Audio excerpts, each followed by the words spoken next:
Puji Tuhan buat kasihnya Tuhan yang begitu luar biasa kepada kita semua, saudaraku.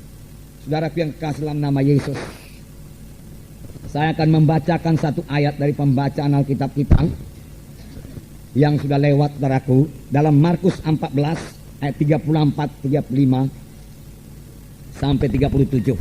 Markus 14 ayat 34. Hatiku, lalu katanya kepada mereka, hatiku sangat sedih, seperti mau mati rasanya. Tinggallah di sini dan berjaga-jagalah. Ia maju sedikit, merebahkan diri ke tanah dan berdoa, supaya sekiranya mungkin saat itu lalu daripadanya.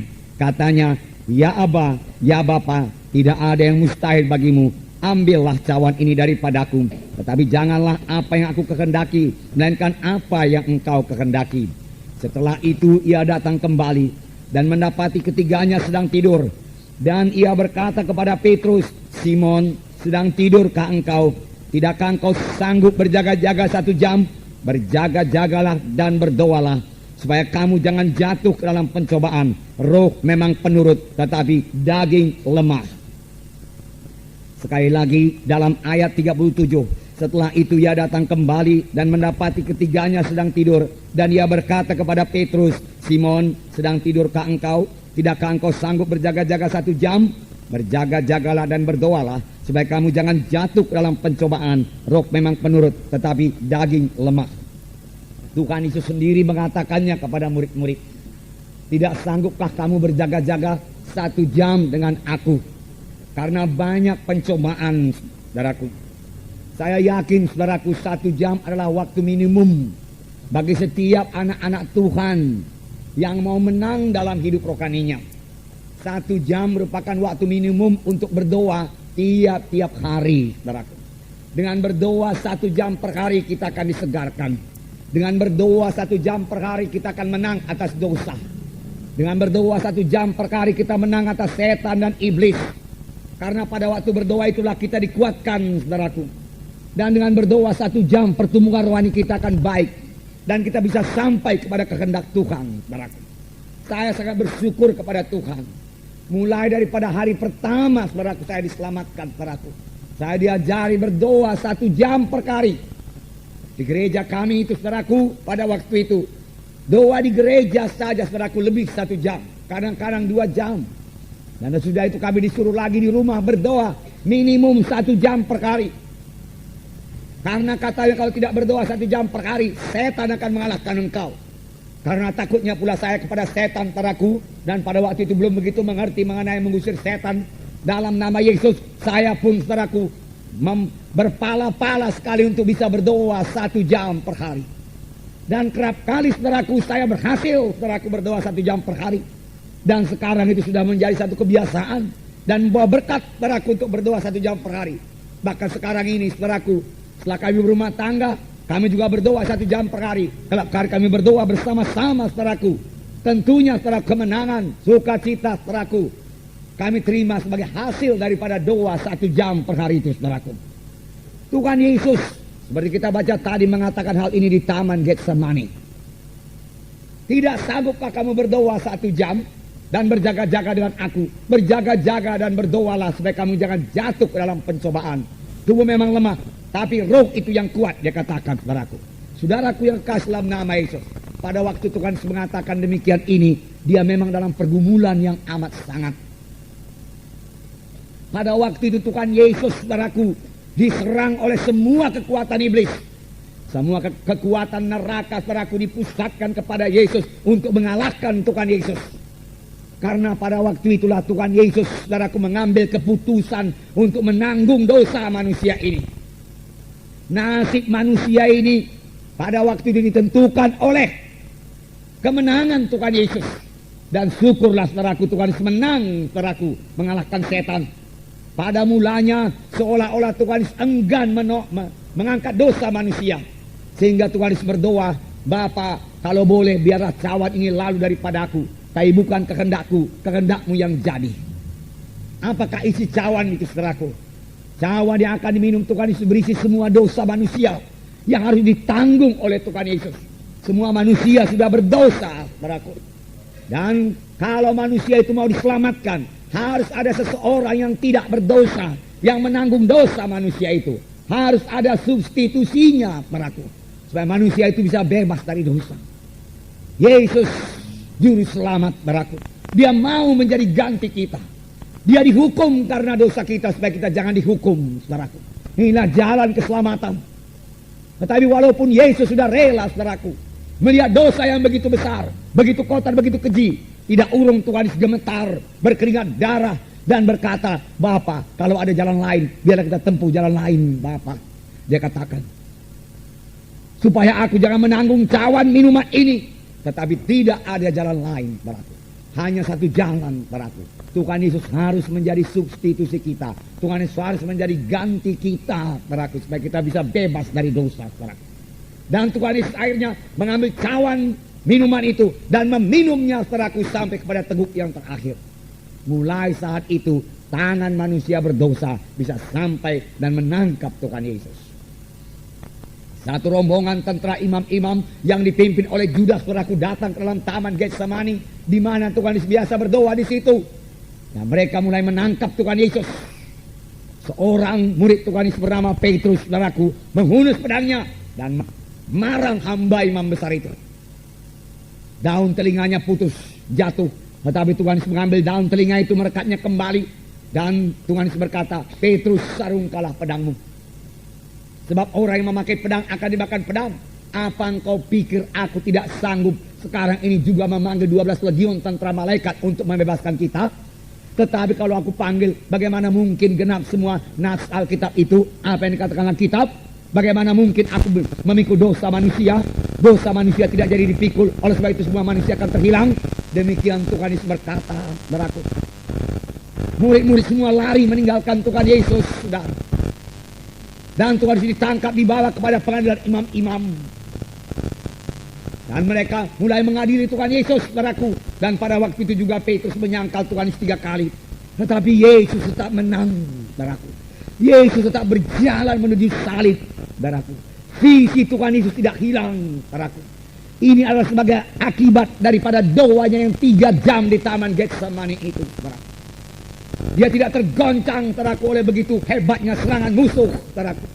Dengan tenang dia maju memikul salib untuk memikul dosa manusia, saudaraku.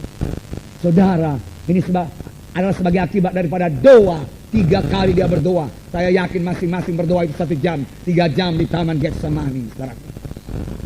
Saudara, akhirnya imam-imam tidak menemui salah Tuhan Yesus. Lalu mereka bertanya, apakah engkau Mesias, anak Allah yang hidup? Tuhan Yesus berkata, seperti katamu itu. Tetapi mulai sekarang kamu akan melihat anak manusia duduk sebelah kanan Allah Bapa di sorga. Imam-imam mengoyakkan bajunya dan dia berkata, mengoyakkan jubahnya dan dia berkata, apa guna lagi saksi bagi kita? Dia menghujat Allah. Hukumannya apa? Hukumannya salib. Lalu Tuhan Yesus dibawa kepada Pontius Pilatus untuk diadili. Bangsa Yahudi Israel berteriak-teriak, salibkan Yesus, salibkan Yesus, salibkan Yesus. Saudaraku, Yesus dicambuk, saudaraku.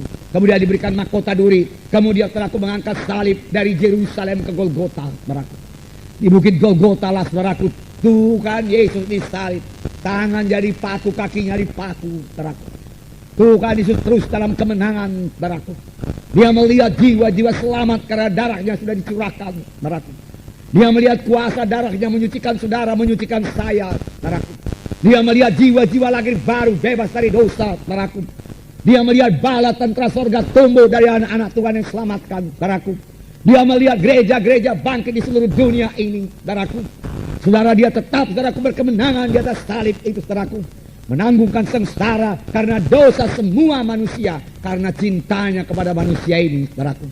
Dia sangat mengasihi manusia yang berdosa ini. Tentu saja dia tidak cinta kepada dosa manusia, tetapi dia mengasihi saudara dan saya, mengasihi semua yang berdosa ini.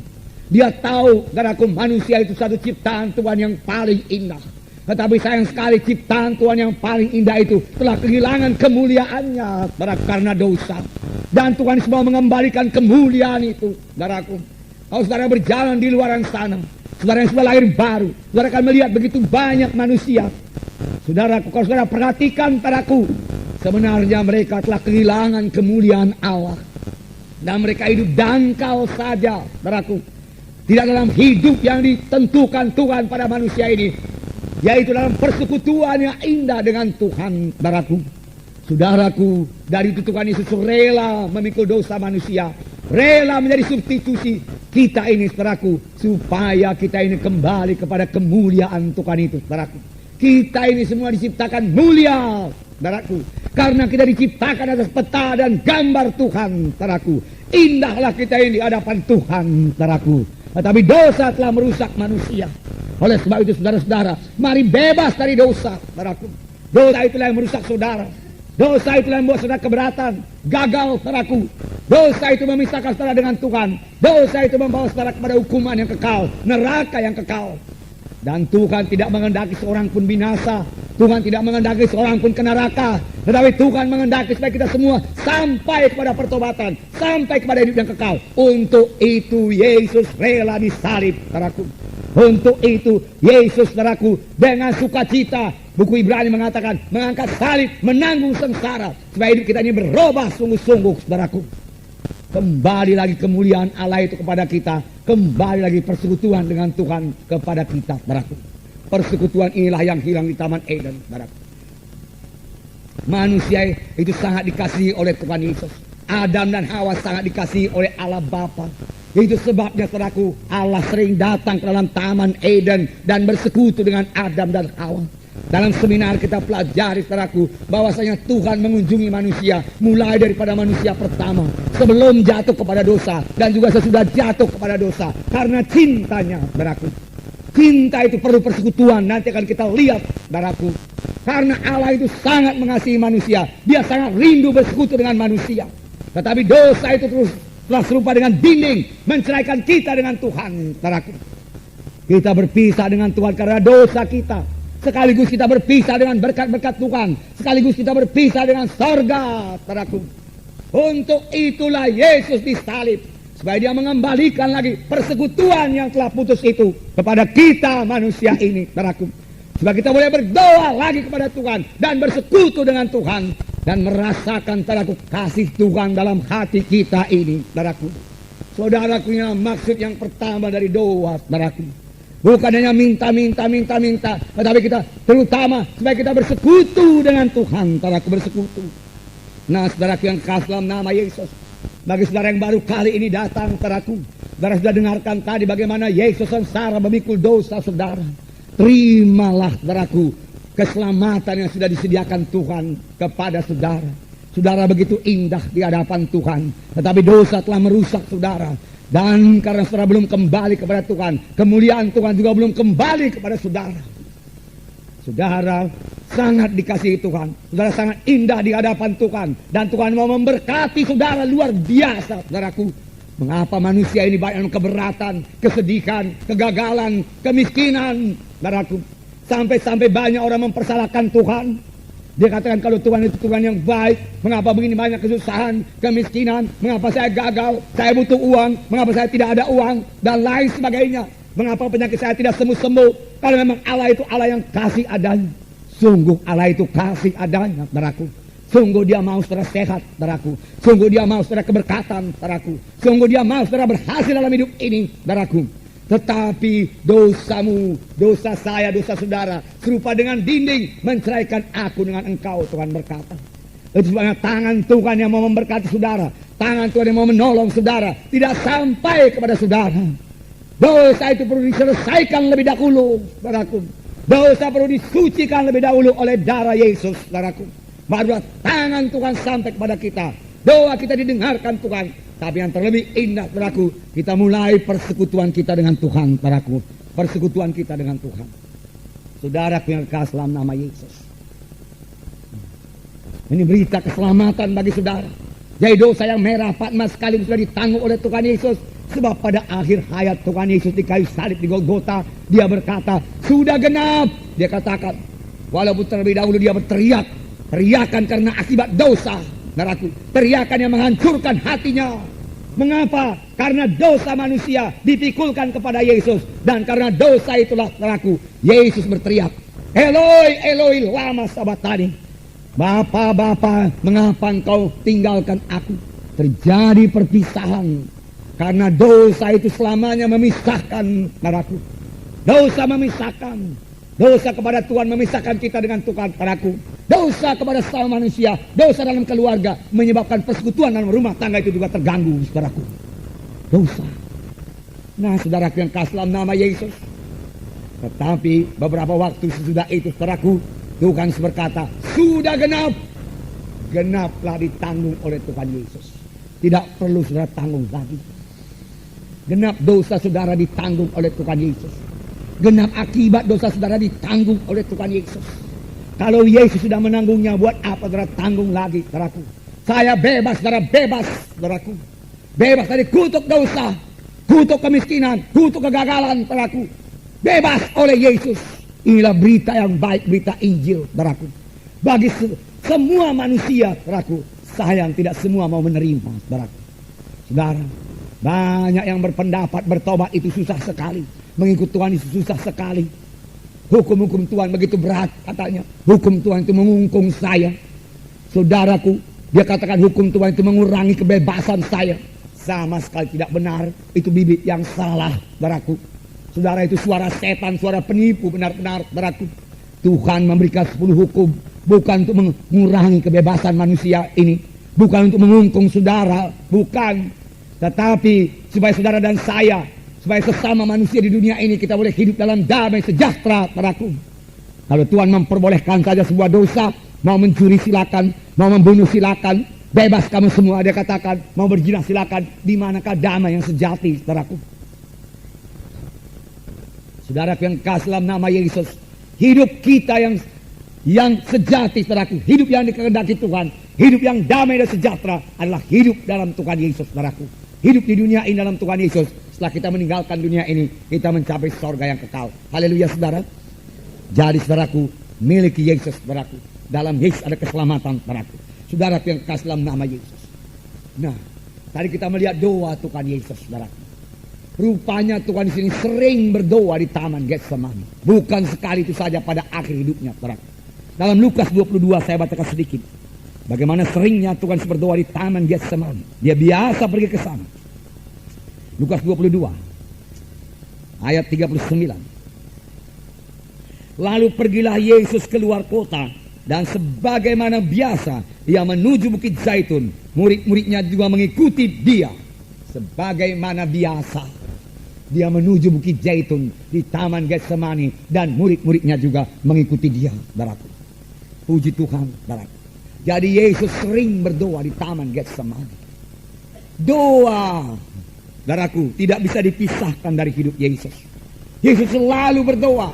Tuhan Yesus banyak berdoa. Itu sebabnya dia mengajar kita untuk berdoa, saudaraku. Dalam Markus 1:35 saya bacakan lagi. Pagi-pagi benar, waktu hari masih gelap, ia bangun dan pergi keluar. Ia pergi ke tempat yang sunyi dan berdoa di sana. Pagi-pagi benar, ketika hari masih gelap, Yesus bangun. Yesus mengurangi tidurnya. Padahal sehari sebelum ini, saudaraku, dia melayani dalam pelayanan yang sangat padat. Tetapi pada pagi hari ketika masih gelap, Yesus bangun dan mencari tempat yang sunyi. Dia tidak mau terganggu dalam persekutuannya dengan Bapanya. Yang perlu bagi Yesus yaitu terutama sekali bersekutu dengan Bapanya. Doa menjadi prioritas utama bagi Tuhan Yesus dalam hidupnya. Tidak bisa digantikan dengan yang lain, saudaraku. Doa sangat penting dalam kehidupan Tuhan Yesus. Dia suka bersekutu dengan Bapanya.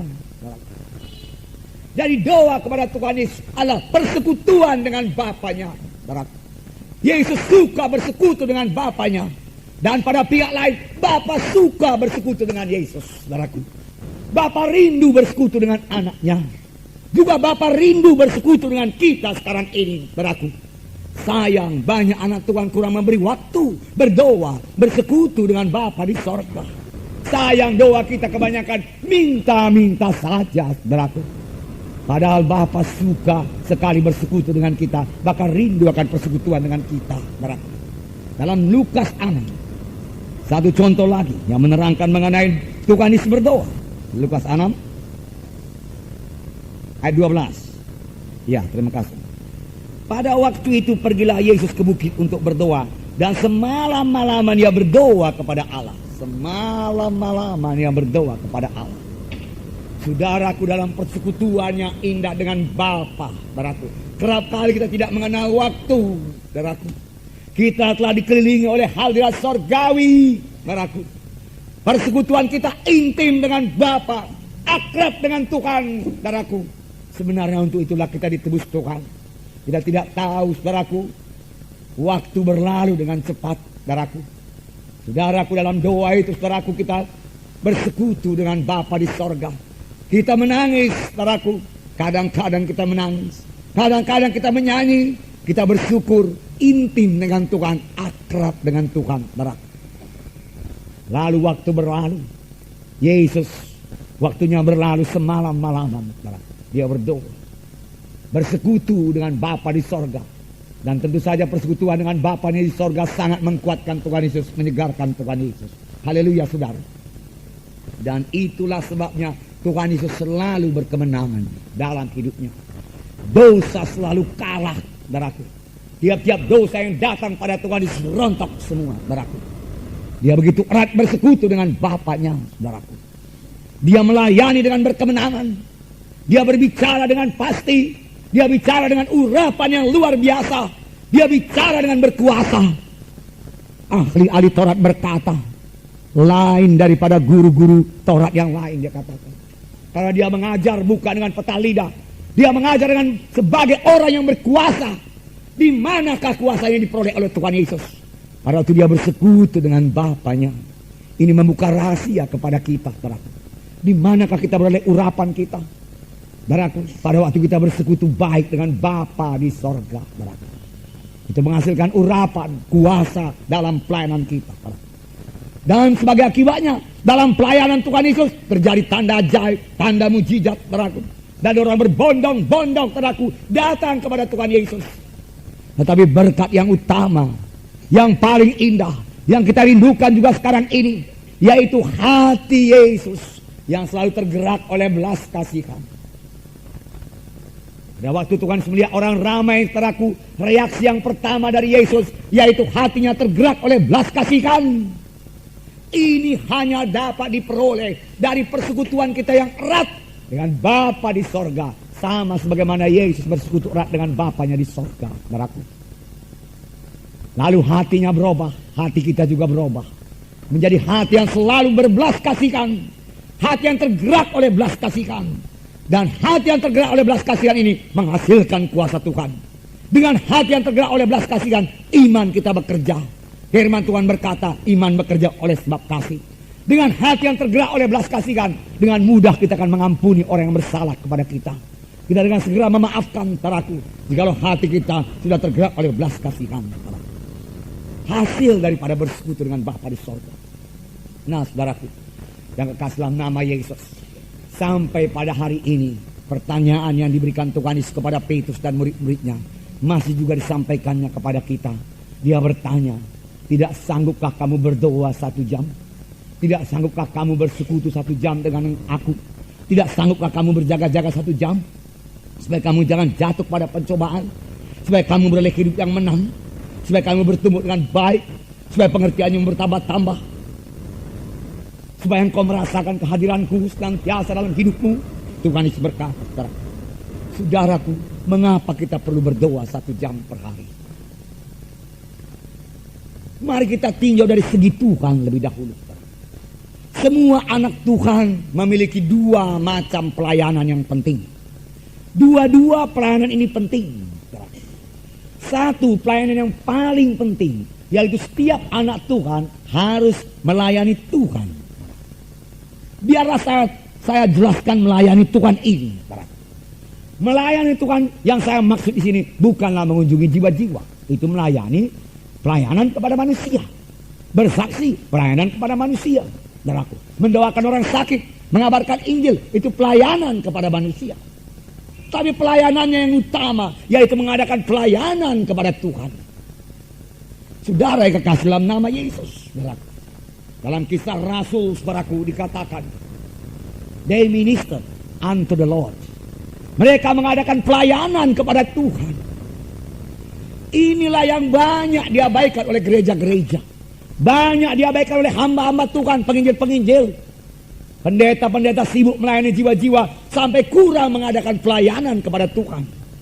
Akibatnya dia merasakan hidupnya kering dan tidak berkuasa dan tidak segar. Karena kurang dalam pelayanan kepada Tuhan. Saudaraku, kurang dalam persekutuan dengan Tuhan. Memang setiap hamba Tuhan, saudaraku, membutuhkan persekutuan dengan Tuhan. Setiap anak-anak Tuhan membutuhkan persekutuan dengan Tuhan. Seperti saya katakan tadi, dalam persekutuan itulah kita dikuatkan, disegarkan, kita mengerti kehendak Tuhan. Firman Tuhan menjadi jelas kepada kita, saudaraku. Di dalam bersekutu dengan Tuhan itu, saudaraku. Tetapi, saudaraku, ada, saudaraku, sebab yang lebih penting lagi, mengapa kita perlu bersekutu dengan Tuhan, saudaraku. Saudaraku, sebenarnya, saudaraku, persekutuan dengan Tuhan itu sangat dibutuhkan oleh Tuhan. Tuhan lebih membutuhkan persekutuan itu daripada kita membutuhkannya.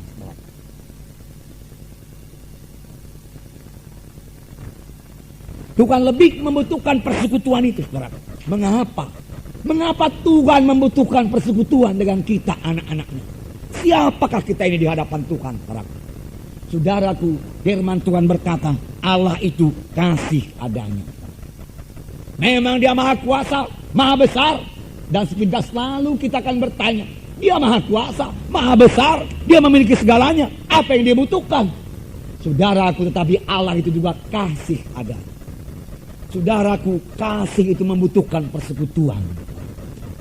Suami istri yang saling mengasihi, dia butuh persekutuan. Satu sama lain, dia ingin berjumpa satu sama lain. Berkata-kata, saudaraku, sharing satu dengan yang lain, saudaraku.